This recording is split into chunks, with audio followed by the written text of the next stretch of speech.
Hürmetli kızlar, бүгінгі біздер сіздерменен бұндан бұрында кездесіп, қарүй туралы, қарүйдің баушылары туралы айтқанбыз. Бүгінгі сабағымызда біздер қарүйдің со баушығы ішіне тағылатығын аяқ бау, шаңарақ бау туралы, һәм шашақлар туралы сіздерге түсінік бере жақпан. Әзір менің қолымда мынау шашақ, бұл шаңарақ, қарүйдің шаңарағы, домалақ қарүйдің шаңарағы, сол шаңараққа ілдіріледі. Бұл төртеуден барат болады, төртеуі ілініп тұрады сол жерде, әр түрлі светлерден, қызыл, жасыл, сұр реңлерден істелінеді, өріп барылады. Онан соң мынау түйіні, түйін түйіледі дейді, көріп тұрсыз ба? Бұл ата-бабадан біздерге мирас болып келатырған жалпақ түйін. Жалпақ түйін, мынадай екі жалпақ түйінде, мынадай екі ұшында екі шашақтан болады да бұның. Әр бір шашағы бұлардың бір өз алдына бір түрлі реңлерінде шығарусақ болады. Онан соң мына жерде және шашақларды көріп тұрыпсыз. Бұл шашақлар бұл уыққа байланады. Уыққа байланып, ол ұзынырақ болады. Жаңағы шашақтың ұзынлығы ол 1 метр 20 сантиметр болады да, мынаның 2-20 болады ұзыны. Бұларда шашақларда мына түйін, жаңа сіздерге жалпақ түйін ақында айттым ғой, жалпақ бұл. Енді мынау домалақ түйін, көріп тұрсыз ба? Мынау домалақ түйін, бұның ұшында 3 бөлімнен ібарат болады, ұшындағы шашақлары 3 бөлім. Бұл басқаша болады да, шаңарақ бау менен уық баудың айырмашылықтары бар. Жаңа ұзынлығында, түйінлерінде.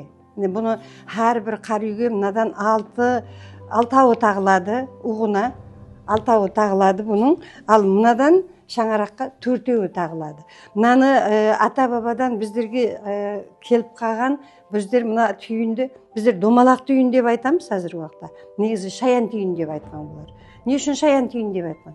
Шаянның аяқлары деп айқасып келеді, деп айқасып тұрады. Соған ұқсайтұғын болғанлығы үшін бұны ата-баба шаян түйін деп атаған. Кеше айттық қой, хайуанлардың бөлінелерінен бір өздеріне атамалар алған, бұрын геометриялық фигуралардан алған деп кешегі сабағымызда сіздерге түсіндірдік. Енді сол әр кезде ата-бабаларымыздың шаңараққа тағылған бауларынан, шаңарақ бау деп аталатын баулардан, қызыл реңде болса сол тағылып тұрған. Бұл үйдің 4 қызы бар екен деп есептелген. Бұл үйде 4 қыз бар екен деп келген қонақлар сол үйдің қызларының санын біліп отырған. 4-еуі болса, қызыл реңнен істелгені болса, бұның қызлары бар екен деп отырған. Ал ақ пенен, қара менен істелген реңлерінен істелген шашақ болса, бұл үйдің балалары бар екен деп. Балалары нешеу екен? Мысалы, 6 болса 6 баласы бар екен, 2 болса 2 бала. Енді мынау ұшларындағы 3 несі, бұның ақлықларының саны болған. Кемпір-қарылардың ақлықларының саны 3 баласы болса, 3 түйіннен 3 шашақтан ібарат болса, бұл 3-еу екен бұл үйде ақлықлар деп түсіндірген. Енді біздер менен сіздер, осы ендігі сабақларымыздан бастап, бұл шашақларымызды істеп, көрсетіп, сіздерге, өздеріңізге де осыларды істеуге әрекет етеміз. Сіздердің енді ұқыптыларыңызға қарап, қызығушылығыңызға қарап, оны үйретеміз сіздерге. Қызлар, өткен сабақта біздер қарүйге тағылатығын, оған безек беретұғын құрлардың атлары менен таныстық. Мынау қандай құр деп аталады, һәм не қызмет атқарады? Қане, қызлар, кім айтады? Мұғалім, мен айтайын. Қане? Айта ол. Бұл ақ құр, бұл қарүйдің сыртында безек беріп, һәм оны бекке ұстап тұруға жәрдем береді. Әне дұрыс. Айсенем жүде дұрыс айтты. Бұл расында да ақ құр деп аталады, һәм сол қарүйді безеуге және беккемлейтұғын ақ құр болып есептелінеді. Соны Айсенем қызымыз жүдайым өздестірген, кешегі темадағыны әмбесін жақсы біліп жауап берді. Міне қызлар, енді және бір сұрауым бар, менің мына қолымдағы не деп аталады? Һәм бұның түрлері қандай? Кім жауап береді? Мұғалім, мен айтайыншы. Ал айт. Бұл қызыл аяқ бау, һәм ол қарүйдің ішінде безек болып тұрады. Һәм келген мейманларға үйде неше бала бар екенін айтып тұрады. Сан. Сан түсіндіріп тұрады. Жаңа қызларымыз жүдө жақсы теманы бір өзлестіріп алыпты. Бұның не үшін пайдаланатынын, қай жерге тағылатынын айтып берді. Енді мен сіздердің алдыңызда тұрған кішкене шашақлардың қандай қызметлері барын айтып шығып берейін. Мына шашақ, міне, бұл кішкентай 50 сантиметр, 40 сантиметр болады. Бұл қар үйдегі тағылып тұрған арттағы құрлардың мынадай айқасқан жері бар. Әрбір құрлар айттық қой, іште қызыл құрлар айқасылып тұрылады. Дедік, сол айқасқан құрлардың қасына былай тағылып тұрылады. Бұл қар үйдің шырайын, ішінің безегін сұлуырақ, еледе шырайлырақ ету үшін қолданылады. Назар. Бұл да шашақ деп аталады. Жаңағыдай аяқбау, я болмаса шаңырақбау делінбейді. Бұл құры шашақ деп аталады. Әрбір құрдың айқасқан жеріне тағылады.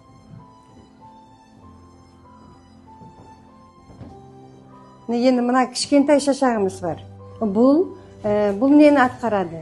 Бұл осы қар үйдегі кішкене керегенің басына ілдіріп қоюға пайдаланылады. Қар үйдің керегесінің басына ілдіріліп қойылады.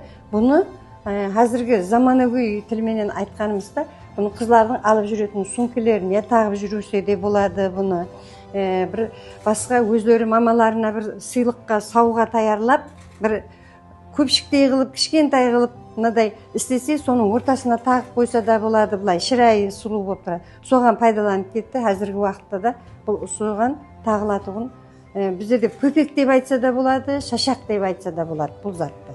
Енді ұсыларды көріп, мен және де сіздерге кеңірек түсіндірілу үшін мен және бір өзімнің көргенімді айтайын. Біздер әр кезде қазіргі уақытта енді көргізбеге барамыз да, қызлар.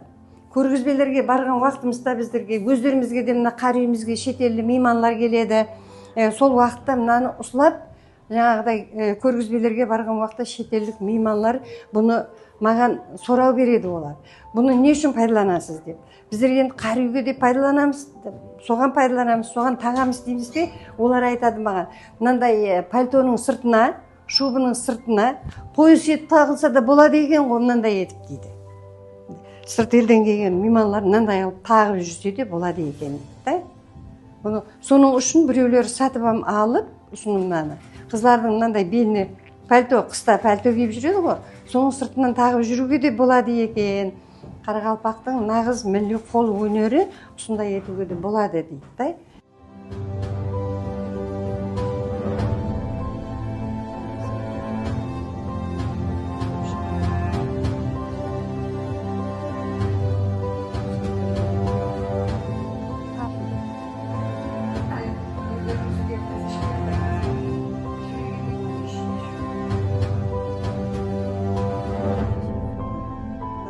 Енді міне қызлар, біздер сабақларды өттік, Қарақалпақ халқының дәстүрін, қар үйінің ішінің безелулері бойынша түсінік алдыңыз. Өздеріміз қолдарымызбен істеп бастауға әрекет етеміз. Сол сіздерде мен қызығушылық оятқан болсам, соған деген қызығушылығыңызды бір маған деген ападай болып шебер боламыз, ападай болып осындай затлар істейміз деп азамазда болса, сіздерге тәсір болған болса, мен жүдә қуаныштымын. Ендігі жағының әміме уақытта сіздерге үйретуге, осындай шебер етуге мен өзім шаршамай сіздерге үйреткім келеді. Мен ойлаймын, келешекте сіздердей қызларым Құда қаласа шебер болады. Қарақалпақ халқының милли дәстүрлерін осындай етіп ен жайдырады, менің ізімнің давамшысы болады. Бұл дүние жүзіне белгілі болады деген үміттемін.